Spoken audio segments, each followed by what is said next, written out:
Nais mo bang alamin kung ano ang parirala at pangungusap at ano ang pagkakaiba ng mga ito? Panoorin ang video ito upang malaman mo. Keep on watching to learn something. This is your teacher She, and welcome back to my channel. Before we proceed, please don't forget to hit the subscribe button, okay? Alam mo ba kung ano ang parirala? Ang parirala ay grupo ng mga salita pero walang diwa o hindi maunawaan ang ibig sabihin.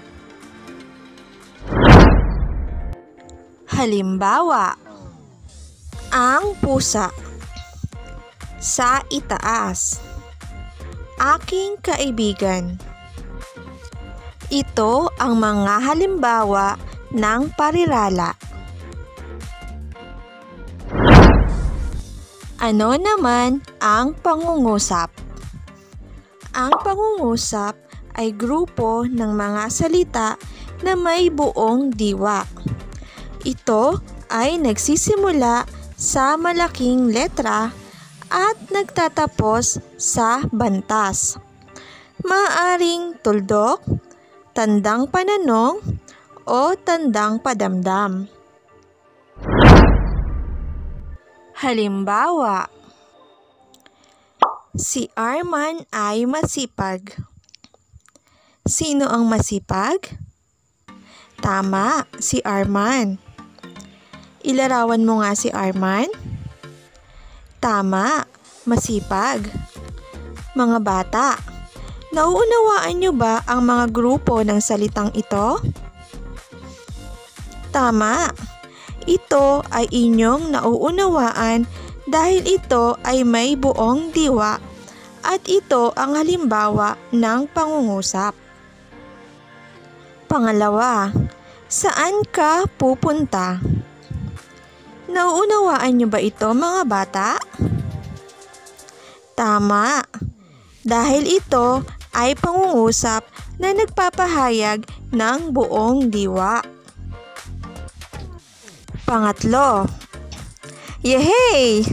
Narito na ang tatay ko! Anong bantas ang ginamit sa pangungusap na ito?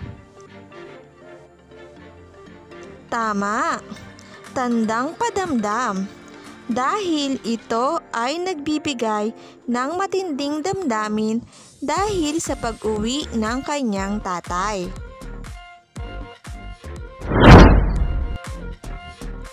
At ngayon, mga bata, dumako naman tayo sa pagkakaiba ng parirala at pangungusap. Ang parirala ay maikli lamang, samantalang ang pangungusap ay mahaba. Ang parirala ay nagsisimula sa maliit na letra, samantalang ang pangungusap ay nagsisimula sa malaking letra. Ang parirala ay walang bantas sa dulo, samantalang ang pangungusap ay may bantas sa dulo. Ang parirala ay hindi buo ang mensahe, samantalang ang pangungusap ay buo ang mensahe. Ang parirala ay hindi maintindihan ang sinasabi, samantalang ang pangungusap ay naiintindihan ang sinasabi.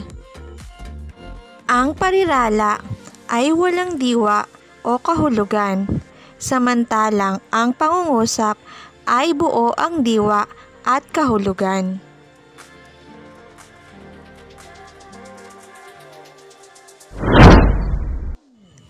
At ngayon, mga bata, alam nyo na kung ano ang parirala at pangungusap. Kaya, subukan natin ang inyong natutunan. Isulat ang puso kung ang salita ay parirala at bituin naman kung ito ay pangungusap. Number 1. Walang kasama.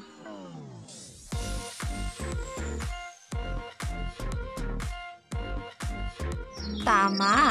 Puso. Ito ay parirala. Number 2.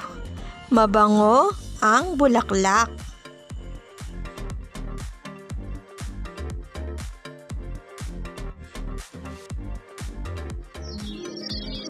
Tama. Bituin. Ito ay pangungusap.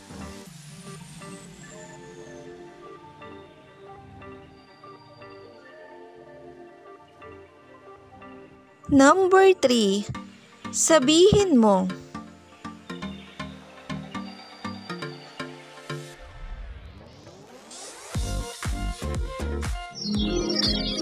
Magaling. Puso.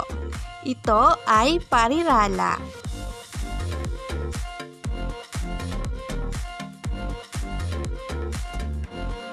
Pang-apat, saan mo inilagay ang laruan ko?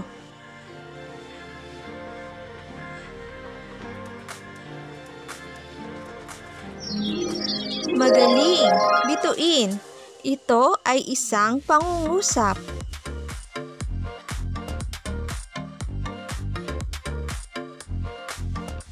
Pang-5. Wow! Ang dami ng chocolates na uwi ni tatay.